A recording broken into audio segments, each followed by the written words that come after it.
Mabuhay! Isang magandang sining na araw sa ating lahat. Ako nga po pala si John Hazel Ann Corrales from Bachelor of Secondary Education, and I'm going to discuss about the concept of the self according to the philosopher. So we're going to start with Socrates.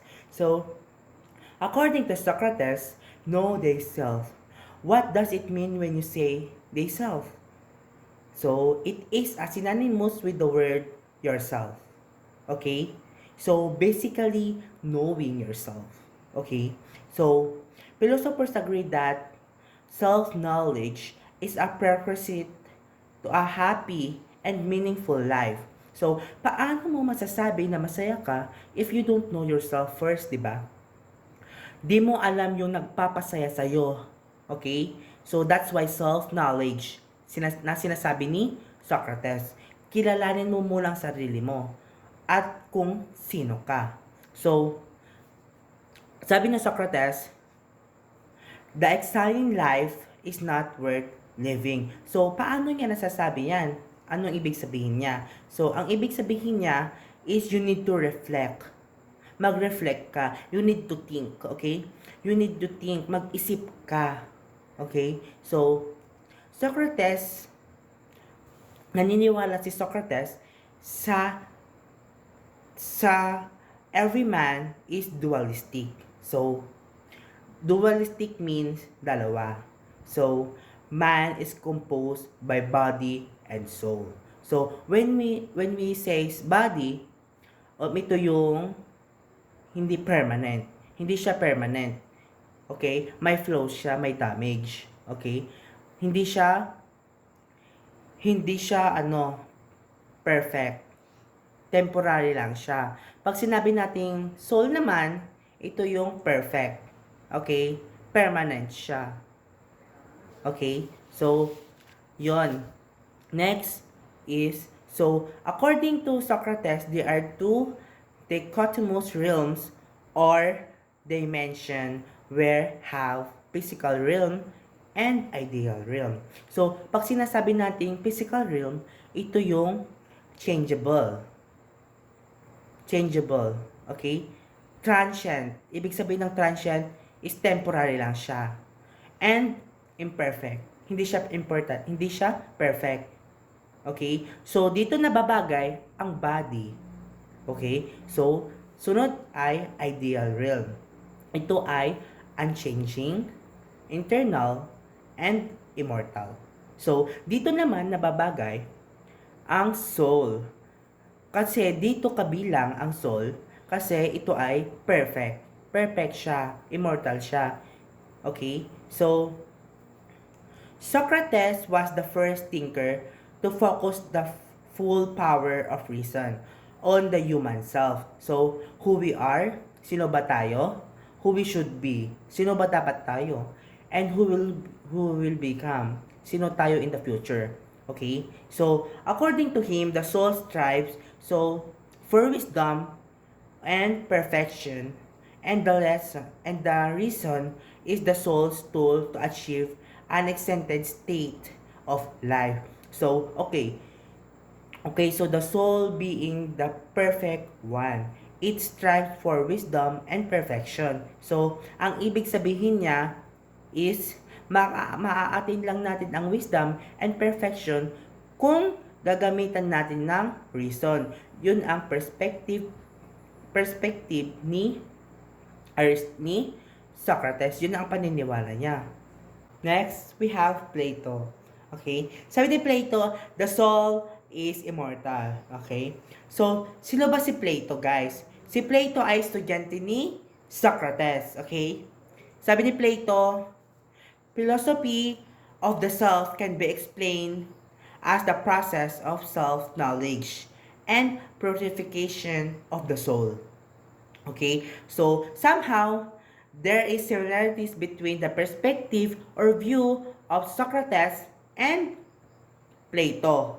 Kasi nga, si Plato ay teacher niya si Socrates. So, nai-influence pa rin si Plato sa teacher niya. Okay? So, he believed in the existence of the mind and soul. The mind and soul are given in perfection with God. Okay? So, kung si Socrates ay body and soul, si Plato naman ay mind and soul.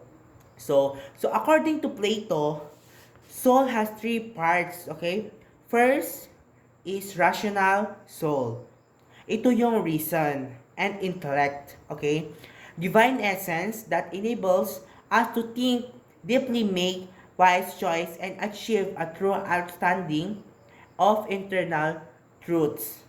Okay? So, basically, the rational soul is a thinking soul of yung or yung intellectual soul. You pose, you react, and you are. Okay?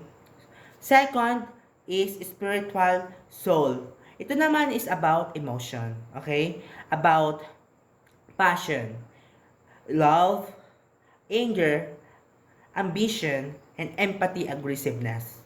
Okay? And so much more. Basta ito guys is about emotion. Okay? Next is appetitive soul. Ito naman ay basically needs belong here is appetitive soul. Repetitive soul. Ito yung kailangan ng mga tao upang mabuhay. Like air, water, at pagkain. Okay? At iba pa. Next one, we have Aristotle. The soul is the essence of the self. So, si Aristotle naman ay estudyante ni Plato. Okay. So, according to him, the body and soul are not two separated elements but are one thing. Iisa lang siya. Yung body and soul ay iisa lang para sa kanya. Okay? So, hindi siya gaya ng iba hindi siya gaya ng una-una, hindi siya gaya ni Socrates at si Plato na ang body and soul ay separated. Okay? So, sabi nila, dichotomous daw ang self, nahahati sa dalawa. Sa Aristotle, hindi siya naniniwala is a periodible daw and body and soul. Mag-ano daw sila, iisa lang siya. Yung body and soul para kay Aristotle ay iisa lang. So, the soul is simply the form of the body and is not capable to existing without the body.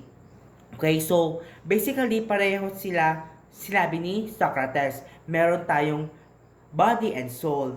Pero dito hindi siya naniniwala na magkahiwalay sila. Okay? They are just one thing.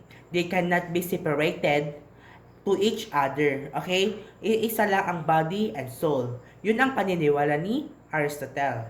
Next is Saint Augustine. So, I'm doubting, therefore I am. Doubting means paghihinala at pagtataka. Okay? So, Saint Augustine integrated the idea of Plato and Christianity. Okay? So, si Saint Augustine, guys, is more on religious perspective naman ito. Okay? So, Augustine's view of the human person reflect the entire spirit of medieval world. Okay? So, the soul is united with the body so that man may be entire and complete. Okay? So, he believed that man cannot complete without the soul. Okay? So, hindi ka daw mabubuo kung wala kang soul. Right? If man is only existing with his body and without the soul, then he is not complete. Okay? Kung body lang ang nag-i-exist sa'yo at wala yung soul, so hindi ka kumpleto. Hindi ka kumpleto kung wala ang soul. Meron kang body pero wala kang soul. It means hindi ka kumpleto. Okay? So, ibig sabihin dapat meron similarity ang body and soul. It is separable siya. Okay? He believed that humankind is as created in the image of likeness of God. Okay? So, para maintindihan natin kung ano ang perspective ni Saint Augustine, ang point niya lang ay knowing God is equal to knowing yourself. Okay?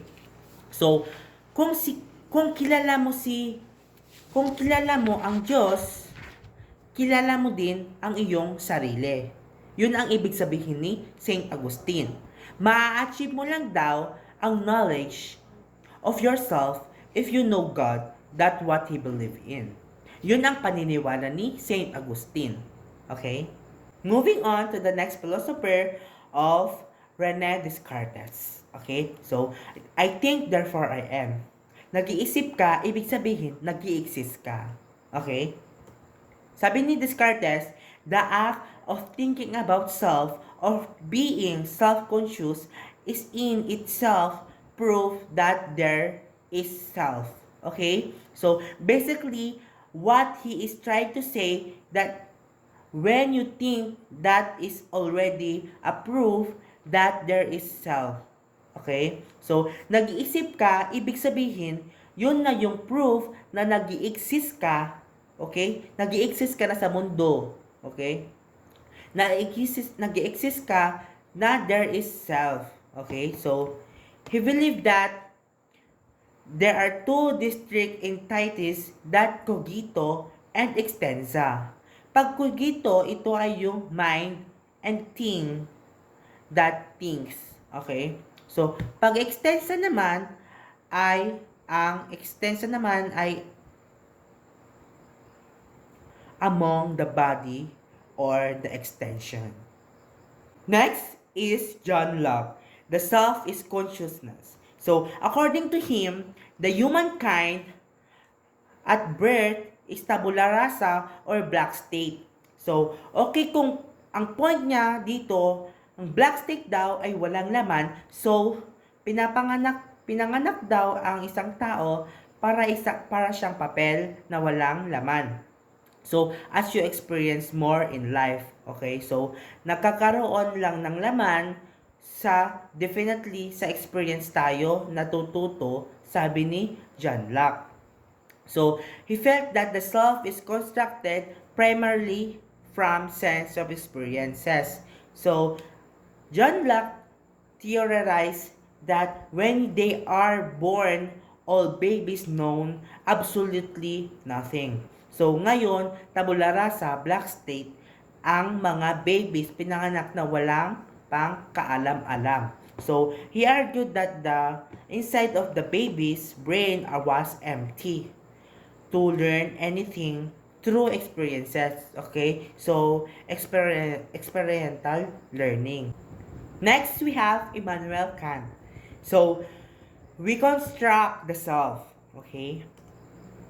So, self is not just give one his personality, but also the set of knowledge accusation for all humans. So, human person. So, the self construct its own reality, creating a world that is familiar and predictable. Through our rationality, the self transcends sense experiences. So, sabi niya, if you are going to reflect on it, there's a self, okay? Kung magre-reflect ka daw, meron ng self, okay? Kasi yung mind daw natin is organize our experiences. That's why he said that the self is the product of reason. Okay? So, yung mind daw natin ang nagko-construct sa reality. Moving on to the next philosopher, Gilbert Ryle. So, the self is the way people behave. Okay? More on behavior naman si Gilbert Ryle. So, sabi niya, self is not just entity. Okay? One can locate and analyze but simplify to convenient name that people use to refer to all behaviors that people make. Okay, sabi niya. So, the self is the way people behave. So, sabi ni René Descartes kanina, I think, therefore I am. Si Gilbert Ryle naman ay I act, therefore I am. So, the self is the same as bodily behavior. Bakit niya nasabi yon?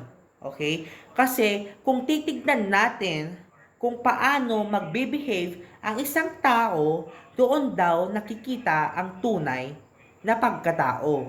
Okay? Point legal betrayal, the way we act or the way we behave is the same as we are.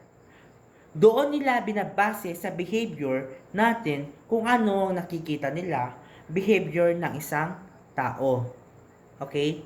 So, that's all. Thank you.